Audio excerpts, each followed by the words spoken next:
Radio Sucesos 101.7 FM presenta su noticiero Sucesos con Milton Pérez y Verónica Larrea. Un periodismo libre para una democracia plena.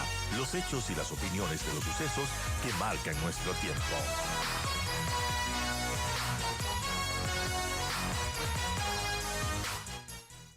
Estamos con la doctora Solanda Goida, a quien le damos la más cálida bienvenida. Gracias, doctora, por acompañarnos.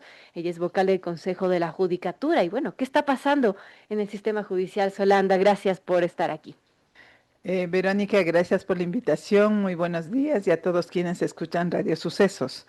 Sí, efectivamente, desde hace más de un año que me he incorporado como vocal en el Consejo de la Judicatura, se venía ya indicando que era necesario adoptar algunas decisiones que están rezagadas desde hace algún tiempo. Por ejemplo, no se ha hecho evaluación de los jueces desde el año 2017 y esa es una tarea pendiente, porque tanto la Constitución como el Código Orgánico de la Función Judicial establecen los mecanismos de cómo internamente la función judicial tiene que sostenerse bajo ciertos estándares, pero para que estos estándares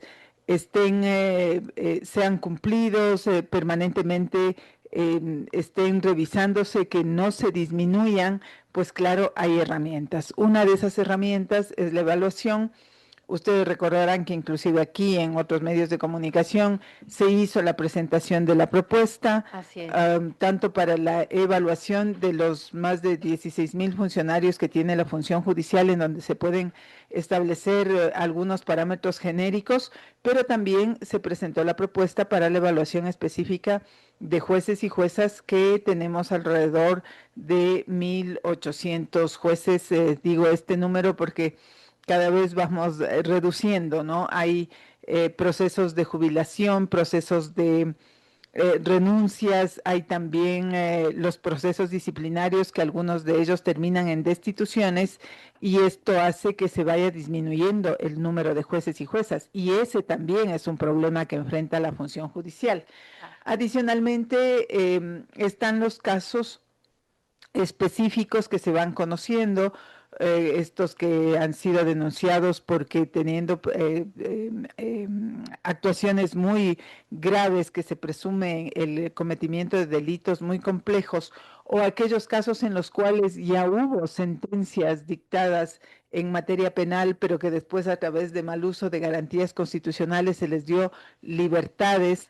Todos estos casos son casos problema, casos que no deberían suceder en la función judicial, y el Consejo de la Judicatura durante todos estos, ya vamos año y medio, implementó, sobre todo el primer semestre del año pasado, una política en donde se hizo un seguimiento muy riguroso sobre estos aspectos. Yo tengo el dato, inclusive, desde el momento en el cual se empezó con esta tarea, y estamos nosotros hablando de que se han tratado en este tiempo 1,024 casos de servidores judiciales. Es decir, miren, hay algo que en la teoría del manejo de los sistemas judiciales es un principio, y el principio es el de inamovilidad de los jueces. Si usted quiere garantizar el principio de independencia en el sistema judicial, lo que no debería suceder es que los jueces sean movibles, ¿no? Sino más bien el principio es que sean inamovibles. Así lo dice la Corte Interamericana de Derechos Humanos, el relator de Naciones Unidas para la Independencia Judicial. Pero ese derecho, ese principio también tiene un límite, no es absoluto, y esto es justamente cuando se identifica el cometimiento de inconductas judiciales. De tal manera que de ese número, nosotros hemos en este tiempo sancionado 432 casos, y de esos 432 casos han habido 184 destituciones. De esas 184 destituciones, 88 son de jueces. Entonces, ha habido una labor de trabajar en el ámbito disciplinario. Claro. Pero lo que yo le quiero decir a la ciudadanía es que no se resuelven las cosas solamente por el ámbito disciplinario. ¿Por qué? Porque el ámbito disciplinario implica que es más o menos como un proceso judicial, le voy a poner como un símil. Usted tiene un problema y entonces denuncia o acusa a alguien en particular. Esa persona tiene derecho a defenderse, hay que demostrar en el proceso, hay una Claro. serie de pasos a seguir y el análisis es de caso a caso. Entonces, si se tiene más de 16,000 funcionarios, estar analizando caso a caso, no es posible que se tenga resultados, ¿no? Las rutas para resolver el problema del sistema judicial son otras. No descartar control disciplinario, que ha sido uno de los puntos en donde más se ha trabajado, sino enfocarse en otros aspectos. Una de las cosas muy claras que tiene que haber es unificación de criterios respecto de cómo se maneja la prisión preventiva, que es uno de los asuntos que preocupa, que Así hay es. delincuentes que tienen ya que están incurriendo en faltas cuyos procesos podrían conducir, el momento que se pruebe el cometimiento de los delitos, Ujú. podrían conducir a que se traten de delitos gravísimos, ¿no? Entonces, ese es el Código Orgánico de la Función Judicial y el Código Orgánico Integral Penal establece reglas de cómo tratar aquello. Pero para aquello hay que establecer un sistema que permita revisar de manera previa, pero también durante y post, en su conjunto todo este Claro. universo de causas que se manejan en la función judicial. Y eso no existe. Eso es lo que hay que crear con el objeto de tener un indicador inicial que luego nos permita ir midiendo si es que existe digamos, si es que los estándares, las reglas del juego que se establecen se cumplen a lo largo del tiempo. Eso es hacer una política para manejar el problema en concreto. Siempre suelo traer a colación lo que nosotros hemos trabajado en los temas de femicidio y muertes violentas de mujeres. Ese era un asunto de escándalo diario casi hace algunos años, ¿no? Todo el tiempo había quejas, y no digo que ahora no las haya, también las hay, pero había quejas permanentes respecto de la falta de atención o de la falta de celeridad en los procesos en casos de femicidio y muertes violentas de mujeres.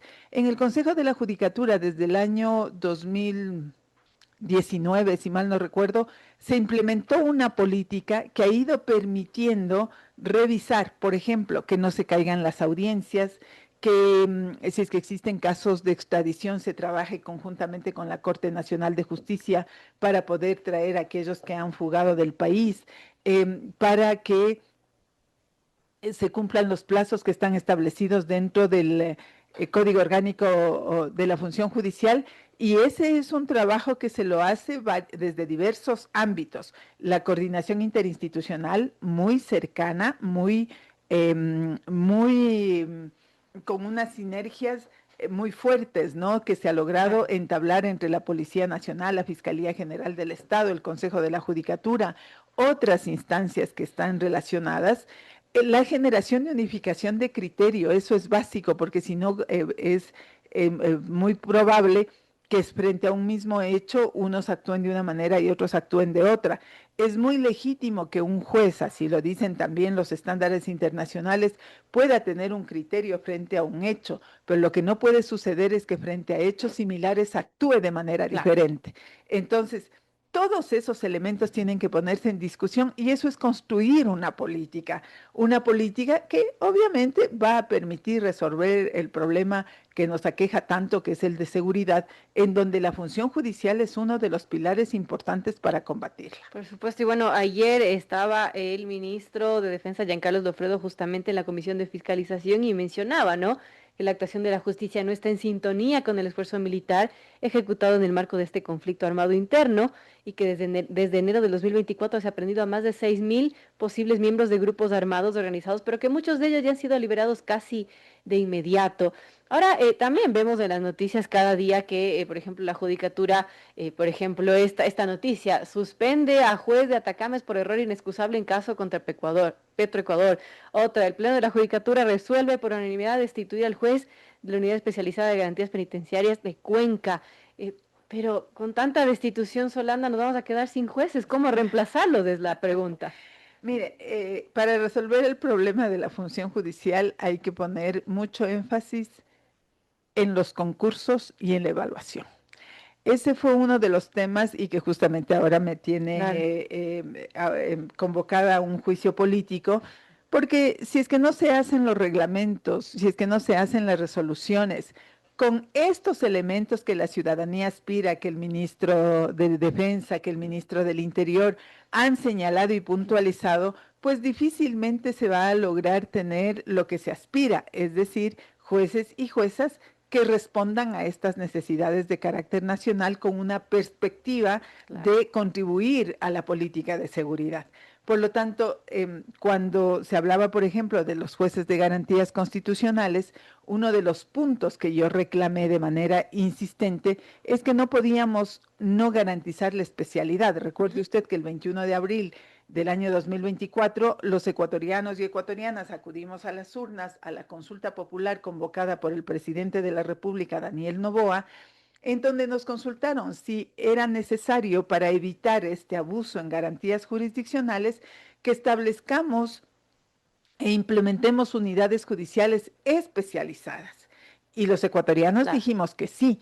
¿Cómo se garantiza eso? No se trata solamente de construir una unidad, una oficina, poner allí unos funcionarios para ponerle un rótulo que diga es unidad especializada. Allí no está la especialidad.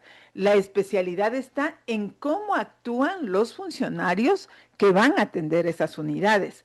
Y entonces estamos haciendo un proceso de reglamentación para seleccionar a los jueces y juezas de garantías constitucionales especializados. Acaban de boicotear la creación de este reglamento por no sesionar, pero no era boicot, sino era decirles, a ver, entonces cumplamos con la especialidad que nos han pedido en la consulta popular, porque el proyecto de reglamento, por ejemplo, no ponía ni un solo año de experiencia respecto de los candidatos que tenían que presentarse. Más experiencia ya tienen los que ahora están trabajando en las unidades judiciales porque van 12 años manejando garantías constitucionales y esto que era producto de una consulta popular no pedía ni un solo año de experiencia. Entonces, es allí donde se generan los puntos de controversia que no requieren, a mi manera de ver, juicio político. Ahora lo que requieren es debatir. Al interior de la judicatura ya tienen un reglamento, eso ya no habría asidero para un juicio político. De las 4 observaciones que yo presenté y por las cuales me retiré, porque yo asistí a la reunión,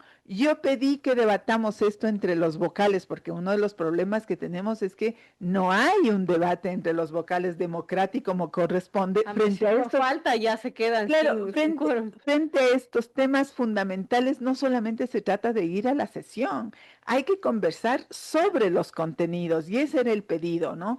Y luego, cuando eran 4 temas, el tema de, obviamente, de la especialidad, que es mandato de una consulta popular convocada por el presidente de la República, estaba el tema de elementos claves sobre probidad, la definición de cuál es el perfil del juez de garantías constitucionales que necesitamos para que quede escrito cuáles son sus competencias conductuales, sus competencias laborales, para que sepamos qué es lo que tiene que hacer el juez constitucional, y también el tema de paridad.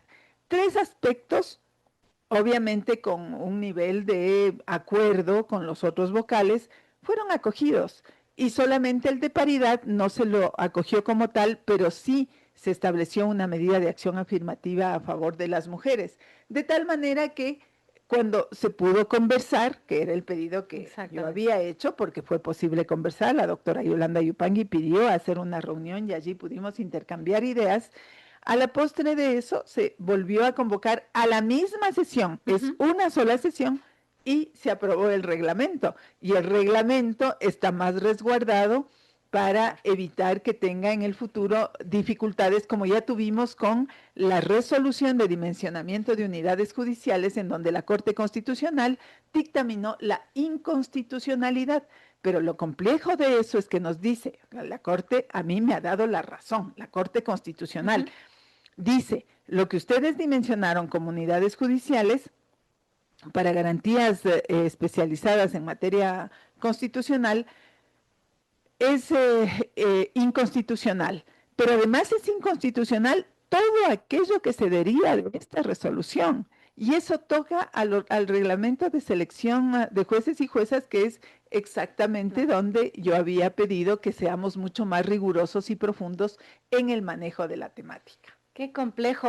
Antes de pasar a lo de su juicio político, Solanda, una pregunta: ¿por qué somos incapaces de hacer concursos decentes? Está pendiente el concurso para renovar a la Corte Nacional de Justicia, pero también otros concursos, incluso renovar la misma judicatura. Está pendiente. ¿Qué pasa? ¿Por qué no se puede hacer concursos?